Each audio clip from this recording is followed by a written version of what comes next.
Hi, my name is Michael Butler. As a young kid, I was very interested in cars. Very interested. And, um, I learned how to, over the years, do anything from basic to somewhat advanced car work. And I thought this would be a good video to show because I know there's some people out there who love cars just as much as I do, and they're like, man, sometimes my transmission don't want to shift right. It shifts too late. It's sluggish. It doesn't go 0 to 60 as fast as it should within like 5 to 6 seconds. And they do all these sensor checks and they do all these tightening up the bolts and greasing the joints, and that's all good to do. But sometimes it's just a little bit of fluid problem. You know, this is transmission fluid, old nasty transmission fluid out my dad's van. Now in the video, I don't know what it looks like to you, but it's like a really weird Pepto-Bismol color. It's like a pinkish color. And see how watery it looks? See, transmission fluid is not supposed to look like this, okay? Not like a milkshake, like a strawberry milkshake. No, it's supposed to be dark red and have more, synthetic to it. This is transmission fluid out my mom's car. Believe it or not, it is black, okay? Black is oil, okay? Now, as you can see, this looks like a really weird tea color. Not even close to a transmission is supposed to have in it. This fluid should have been changed a very long time ago. No this, not this. Two really weird transmission fluids. Your transmission fluid is supposed to be like a really dark reddish color.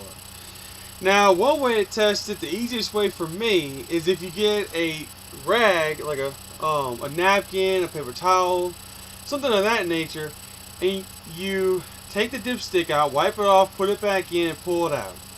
If you dribble a tiny drop, 3 or 4 drops, whatever, just a few drops on a piece of paper, on a paper towel, if it expands and it stays a nice reddish color, like a dark reddish, it's up to factory standard. If it is like watery and it's miscolored, maybe has a weird smell to it, you really need to change it.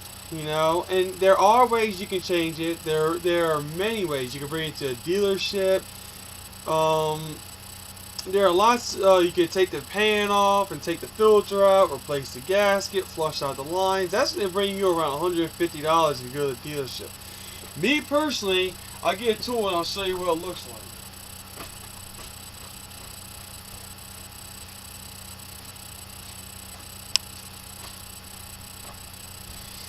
I'm back. Me personally, I like this tool. Buy it from Walmart. Okay, it's a few dollars, but it's very useful. This is a hand pump.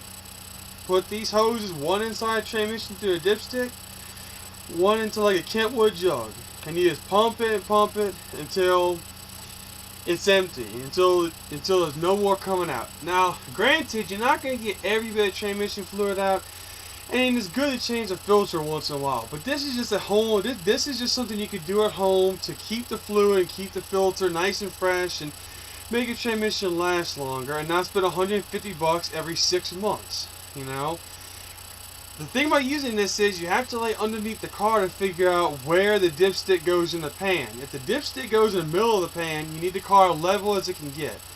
If it's in the back of the pan, you want the front end sticking up, and if the dipstick comes in the front of the pan, you want the front of the car going down, like down a hill, okay?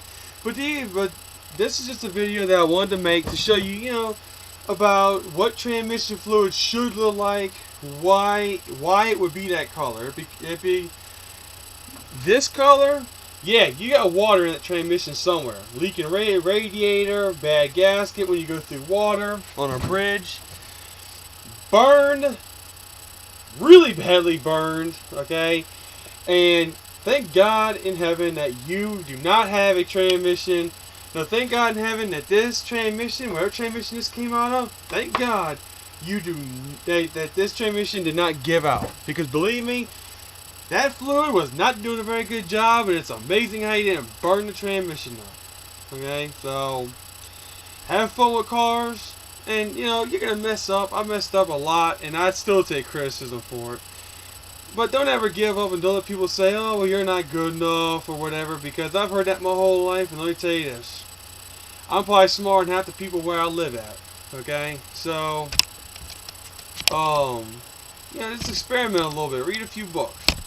Right now.